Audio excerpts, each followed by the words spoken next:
मनीषाच्या लग्नाला 25 वर्ष झाली होते, तरी पण घरात तिच्या वातावरणात कसलाच बदल झाला नव्हता.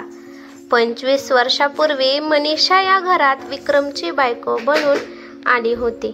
घरामध्ये तिच्या सासूचं आणि नणंदचं राज्य चालत होतं. त्यांच्या मर्जीशिवाय घरात एक पान पण हलत नव्हते. विक्रम पण पूर्णपणे आईच्या आणि बहिणीच्या बोलण्यात होता. सासूने आणि नणंदने कधीच मनीषाला त्या घराची सून आणि विक्रमची बायको म्हणून दर्जा दिला नाही. त्या दोघी पण मनीषाला त्या घरातली नोकरानी समजत होत्या. विक्रमच्या बहिणीचं लग्न तर काही वर्षांनी झालं, त्यामुळे ती त्या घरातून निघून गेली. पण नेहमी शालिनी मनीषाला हे दाखवून देत होती की तिची या घरात काय लायकी आहे. बिचारी मनीषा शांतपणाने सगळ्यांचा अत्याचार सहन करत होती.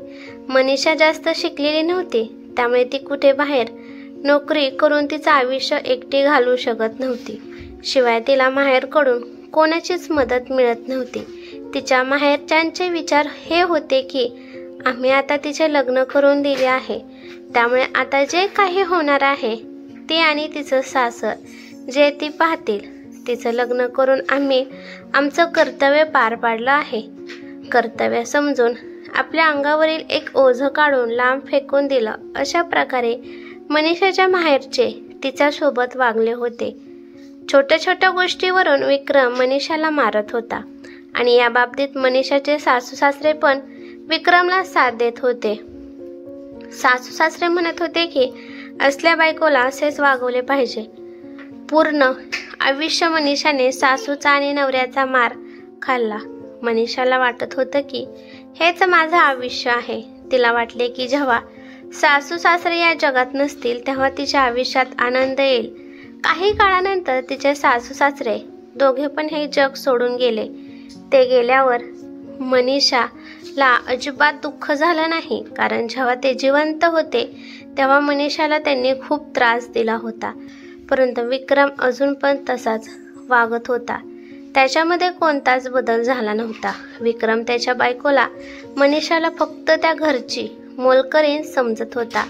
मनीषाला आता समजले होते की तिला तर नवऱ्याचं सुख कधीच भेटणार नाही. मनीषाला वाटले आता माझा मुलगा जेव्हा मोठा होईल तेव्हाच तो माझी इज्जत करेल, तेव्हाच आपलं आयुष्य सुरळीत चालेल आणि त्यानंतर ती या घरात मोकळा श्वास घेऊ शकेल. आता मनीषाच्या लग्नाला 25 वर्ष होऊन गेले होते आणि आता तिच्या मुलाचे लग्न पण झाले होते. मुलगा आणि सून दोघे पण शिक्षक होते. मुलाने लहानपणापासून आपल्या आईला या घरात गावंढळ अडाणी मोलकरीणसारखं पाहिलं होतं. त्याला वाटत होतं की आपल्या आईला वाचायला लिहायला येत नाही, त्याबरोबर आपल्या आईला खूप काही बोलता पण येत नाही. फक्त आपल्या आईला आपल्या वडिलांचा आणि आजीचा मार खाताना त्याने पाहिलं होतं. जसा जसा मनीषाचा मुलगा मोठा होऊ लागला तसे त्याच्या वडिलांनी विक्रमने त्याला समजावले होते की तुझ्या आईची या घरात हीच लायकी आहे, त्याप्रमाणे तुझ्या आईसोबत असेच वागावे लागते. घरात सून आली होती तरी पण मनीषाच्या आयुष्यामध्ये नवीन काहीच घडत नव्हते. दिवस रात्र मनीषाताई किचनमध्ये राबत असायची. मनीषाताईने विचार केला होता की घरात सून आल्यावर किचनच्या कामापासून सुटका मिळेल आणि बसून सुनाच्या हातचे खायला मिळेल. शिवाय मनीषाताईने हा पण विचार केला होता की माझ्या सुनेला खूप प्रेम देणार. ज्या प्रकारे मनीषाताईला तिच्या सासूने तिच्यासोबत केले होते तसे ती तिच्या सुनेसोबत अजिबात काही करणार नव्हती. परंतु हे सगळं तेव्हा घडलं असतं जेव्हा तिला या घरात या घरची मालकीण समजलं असतं, कारण विक्रमनेच मनीषाताईला कधी असा दर्जा दिला नव्हता. मनीषाच्या सुनेला पण कळाले होते की आपला नवरा आणि आपले सासरे सासूबाईला अजिबात इज्जत देत नाहीत आणि कधी कधी सासरे पण आपल्या सासूबाईला मारत असतात. त्यामुळे तिला चांगलंच कळाले होते की सासूला या घरात कोणतीच किंमत नाही. याचा फायदा घेऊन सुनेने पण घरातली सगळी जिम्मेदारी सासूच्या खांद्यावर लादली. बघता बघता मनीषाताईच्या मुलाच्या लग्नाला 3 वर्ष झाले होते आणि त्यांना नातू पण झाला होता. सकाळच्या वेळी सून कामाला जात होती आणि संध्याकाळीच घरी येत होती. घरातली सगळी कामे, भांडी घासणे, कपडे धुणे, स्वयंपाक बनवणे, फरशी पुसणे, बाळाला सांभाळणे, हे सगळे कामे मनीषा ताईलाच करावी लागत होती. घरातली तर कामं मनीषा ताई पहिल्यापासूनच करत आली होती, पण आता त्यांना लहान मुलाची काळजी घेणं जमत नव्हतं. आता मनीषा ताईचं वय पण झालं होतं आणि अत्याचार सहन करून ती कमजोर पण झाली होती. आयुष्यभर कोणीच तिची काळजी घेतली नाही. विक्रम पण पूर्णपणे सुनेच्या मुठीत होता. सून ज्या प्रकारे विक्रमला सांगत असायची तशा प्रकारे सगळे कामे विक्रम मनीषा ताईला सांगत होता. सुनेला माहित होतं की सासू सासऱ्यांच्या विरोधात कधी जाणार नाही, त्यामुळे सासू जे सांगेन ते करेन अशी अपेक्षा तिला होती. विक्रमला पहिल्यापासूनच दारू, सिगरेट, गुटखा खाण्याची सवय होती, त्यामुळे सून पण त्यांना महागातली दारू, सिगरेट, गुटखा वगैरे आणून देत असायचे. त्यामुळे विक्रम आपल्या सुनेवर खूप खुश असायचा आणि सुनेला आपल्या सासूच्या रूपात फुकटची मोलकरीण भेटली होती. पण कुठे ना कुठे आता इकडे मनीषा ताईला हे सगळं सहन होत नव्हतं. आयुष्यभर सासू, सासरे, नवरा, नणंद यांचे तर टोमणे तिने ऐकले होते, पण आता तिला मुलगा आणि सुनेच्या राज्यात पण हेच ऐकायला भेटत होते. मनीषा ताईला आता घरातील कामे होत नव्हती. ती हिम्मत करून विक्रमला सांगत असायची की मला घरातील आता कामे होत नाहीत. तेव्हा विक्रम रागात तिला या वयात पण मारत असायचा. विक्रम मनीषाला म्हणायचा की तुझी या घरातील तीच लायकी आहे. तू अडाणी आहेस, परंतु तुझी सून खूप हुशार आहे. तुझी सून दिवसभर बाहेर जाऊन नोकरी करते आणि पैसे पण कमावून आणत आहे. तुझ्यासारखी ती घरात बसून फक्त खादडत नाही, बाकीचं तर तुला कोणतं काम करता तर येत नाही. त्यामुळे घरात जे काही काम आहे ते तरी कमीत कमी करत जा. मनीषा म्हणाली, ती माझी सून आहे आणि मी तिची सासू आहे, त्यामुळे तिने मला जेवण करून खायला घालायला पाहिजे. तुम्हाला माहीत असेल की मी तुमच्या आईची किती सेवा केली आहे. विक्रमने मनीषाचं बोलणं ऐकून तिला खूप मारले आणि म्हणाला की तुझी आणि माझ्या आईची तुलना करत आहेस. तुझी लायकी ही नाही की तुझी सून तुझी सेवा करेल. चल येथून निघून जा आणि नंतर असा कधी विचार सुद्धा करू नकोस, नाहीतर एका भाकरीसाठी तुला मी तरसून टाकेल. तुझी ही लायकी नाही की तू तुझ्या कमाईतून तू तुझी भाकरी खाशील. आपल्या सासूचं आणि सासऱ्यांचं बोलणं दाराच्या पाठीमागे उभी राहून मनीषाताईची सून हसत बघत होती आणि मनीषाताईला ते सगळं दिसत होतं.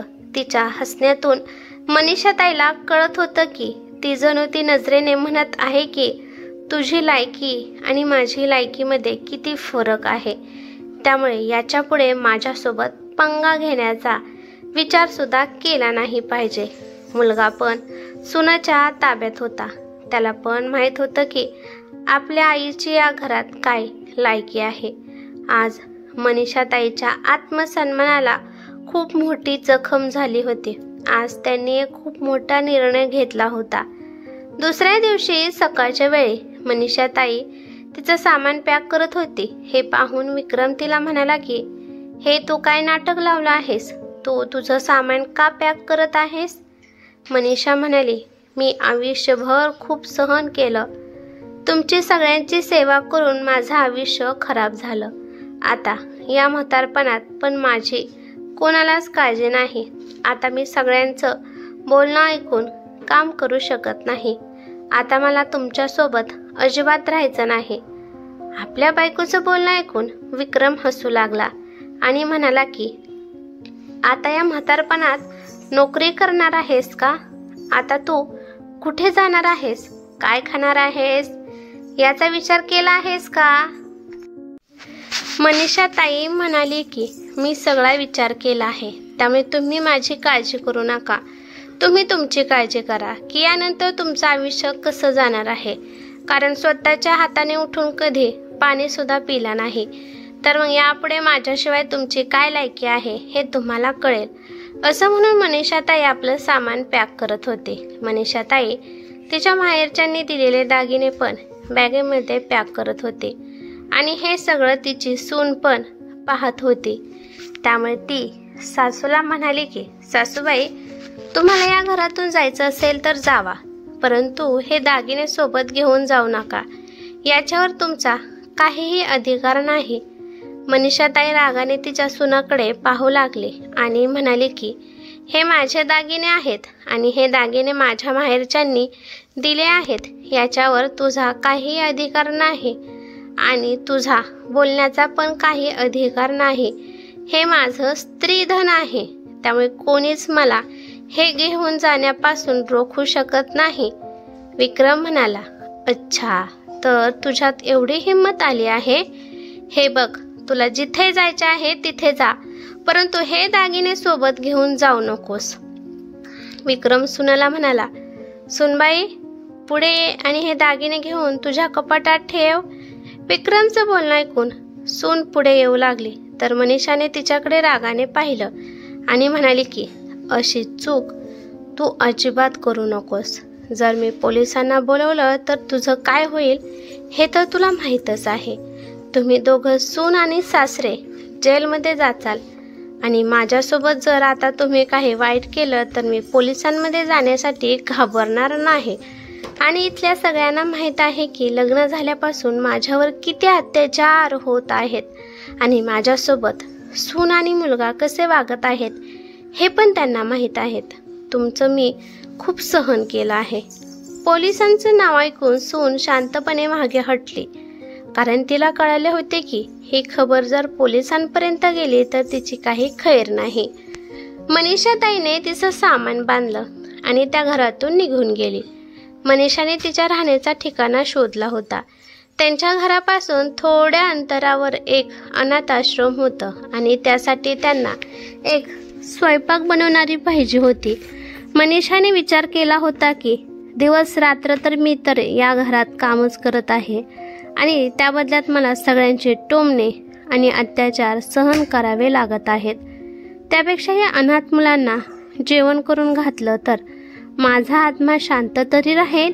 मनीषाने तिच्या आत्मसन्मानासाठी आणि शांतीसाठी हा निर्णय घेतला होता आणि त्याचबरोबर मनीषाताईने तिचे सगळे दागिने विकून ते सगळे पैसे बँकमध्ये पण जमा केले होते, कारण कधी काही आजारी पडल्या तर तेवढेच पैसे उपयोगी पडतील।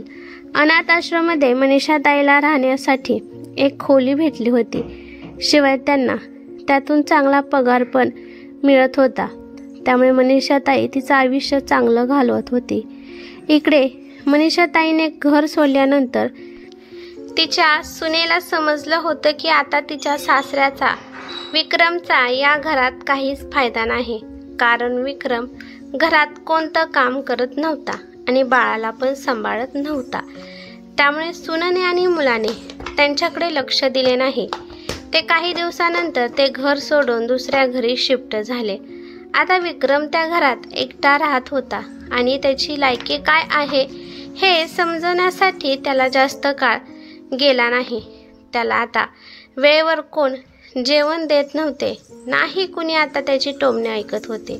त्याला आता धुतलेले कपडे पण भेटत नव्हते, शिवाय घर पण त्याला स्वच्छ दिसत नव्हते। घरातील सामान पण जिथल्या तिथे महिनाभर पडून राहत होते आणि विक्रमचा स्वभाव आणि त्याला दारूची सवय असल्यामुळे कोणी मोलकरीण घरी येण्यासाठी पण घाबरत असायची। एका भाकरीसाठी तो तरसत होता। बाहेरचं जेवण त्याला सहन होत नव्हतं, त्यामुळे त्याला जास्तच त्रास होऊ लागला आणि त्रास जास्त आल्यामुळे तो जास्त दारू पिऊ लागला आणि त्याची जी पेन्शन येत होती ती पेन्शन पण तो दारूमध्ये आणि मौज मस्तीमध्ये करण्यामध्ये घालवत होता। 2-3 महिन्यानंतर विक्रमची तब्येत खूपच बिघडली। त्याला आता समजलं होतं की त्याच्या आयुष्यामध्ये मनीषाचं काय स्थान आहे। आता विक्रमला मनीषाताईची खूप आठवण येऊ लागली। त्याला समजलं होतं की त्याने लग्न झाल्यापासून मनीषासोबत किती वाईट वागणूक केली आहे। विक्रमने इकडे तिकडे विचारून मनीषाताईचा पत्ता लावला आणि तो मनीषाताईला भेटण्यासाठी अनाथ आश्रममध्ये गेला। तिथे जाऊन विक्रमने मनीषा ताईची माफी मागितली. मनीषा, मला माफ कर. आयुष्यभर मी तुला फक्त त्रासच दिला. आज मला खरंच खूप पश्चाताप होत आहे. आता माझ्यापाशी कोणीच नाही. मी एकटाच त्या घरात राहत आहे. माझी काळजी घेण्यासाठी पण कोणी नाही. मला असं आयुष्य घालवायचं नाही. मला 2 भाकरी करून घालण्यासाठी पण कोणी तयार नाही. प्लीज मनीषा, मला माफ कर आणि महागारी माझ्यासोबत चल. इकडे मनीषा ताईला विक्रमचं बोलणं ऐकून तळपायाची आग मस्तकाला गेली होती. मनीषाने रागाने एक जोरदार कानाखाली विक्रमच्या लावली आणि म्हणाली की, स्वार्थी माणसा, स्वतःला त्रास होत आहे हे पाहून आज तुला माझी आठवण आली आहे. तुला काय वाटलं की तुझं गोड बोलणं ऐकून मी तुझ्यासोबत त्या घरात माघारी येईल आणि तुझी मनापासून सेवा करेन? हे सगळं विसरून जा. तुझ्या म्हणण्याप्रमाणे आता काहीच होणार नाही. तुझ्यासारख्या राक्षसी माणसामुळे माझं पूर्ण आयुष्य खराब झालं. या आयुष्यात आता माझं कोणीच नाही. माझ्या आयुष्यात नवरा नाही, मुलगा नाही आणि सून पण नाही. मला आता कोणाचाच मोह नाही. शांतपणाने इथून निघून जा, नाही तर पोलिसांना बोलवून इथून मारून हाकलून द्यायला सांगेन. विक्रमला समजलं होतं की एवढ्या सहजासहजी मनीषा त्याच्यासोबत येणार नाही. त्यामुळे त्याने दुसरी चाल वापरली. तो म्हणाला की, जर माझ्यासोबत तुझा काहीच संबंध नाही तर तू हे मंगळसूत्र, बांगड्या, जोडवी आणि कपाळावरची टिकली कोणाच्या नावाची लावत आहेस? विक्रमचं बोलणं ऐकून तर मनीषा ताईला अजूनच राग आला.